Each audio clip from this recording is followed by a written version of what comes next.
My focus was trying to bring together how do you connect all of education in a pathway that parents could buy in, students could buy in, and all the students' needs would be served. And so I was deeply involved in help writing the Education Economic Development Act that created those pathways. In 2012, I joined Lexington 5 School District to build a technical center there, Center for Advanced Technical Studies. And how it changed instruction is I moved to where students own their learning through project-based learning, and they own the results, and they own the behavior, and they own the career.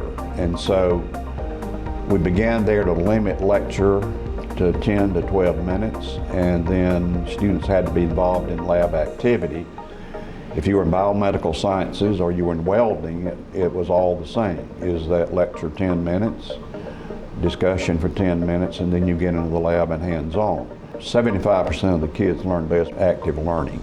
And so it was very successful, and Anderson 3, 4, and 5 school districts made a trip to Lexington 5 to look at what was going on when they were considering building this facility here, when they were looking to penny tax.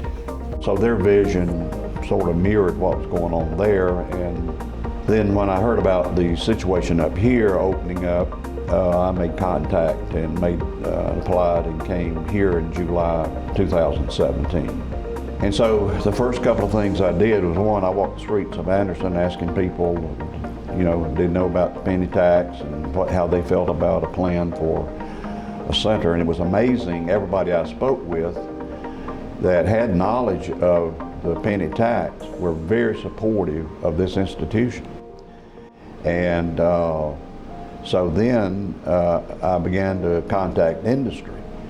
And of course, immediately they were supportive. And so we had major supporters off the bat from industry. So the Arthrex and Bosch and Michelin and First Quality and TTI and all of these companies, MedShore joined, and Dodge, which is now was ABB, all of these companies came to the table. And through donations, we have probably 1.5 million or more in donations. Bosch sponsored the incubator lab. So that's enabled us to get higher level equipment. We're talking about good, great, and extraordinary. Their donations helped us to become extraordinary because of the level of equipment you need to get there. The tax base cannot always fund that. And so they provided internships, apprenticeships. The institution here, we have a schedule of 3 hours in the morning, 3 hours in the afternoon. So the 3 districts, students take their academic core in those off schedules. So if students here in the morning, then they take their academics in the afternoon. There are 4-course sequence here that you take to complete the program. So if you enroll consecutive semesters, you can complete in a year. Some students take a semester off and come back.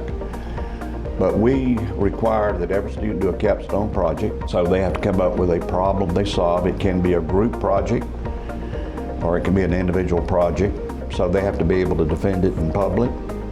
Some of the things that we've done here really are amazing. Watching the students really develop some things that really are patent worthy. I had patents in my previous school, and hopefully this next year we'll be able to see some of that happen here. Well, there are 18 different programs, everything from biomedical sciences to welding, machine tool, mechatronics, fire and rescue, electrical systems, engineering, digital visual art, film, cosmetology, health science, vet science, ag science. So whatever the interest is, there's a connection here with the students. And we have a good mixture here. We have basically students that are going to go directly into workplace with certifications. We have students here that are going to go to universities, going to go to become doctors. And this recent award that you received, tell me about it. Well, there were 5 awards recognized at state level by the South Carolina Academy of Science, and the governor also participates in that and supports that effort as well. So it's driven in large part between the universities through the Academy of Science.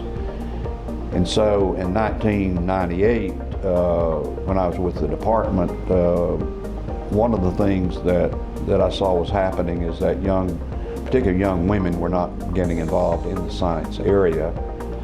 And I really believe, my personal belief is that physics is basically the foundation of all science. And so we started a program called Project Lead the Way that includes engineering, biomedical science, and computer science. And so we went from 4 sites now to 350 sites. There's more than 12,000 students enrolled in science-related curriculum across the state.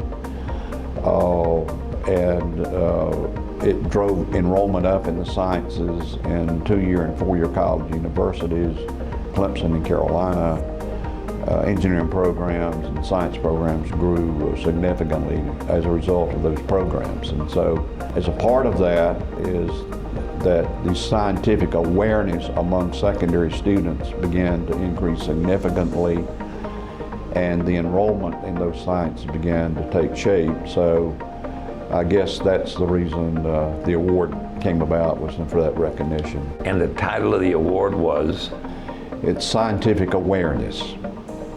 So it's basically increasing the awareness of science across the state. And everybody benefits thanks to you.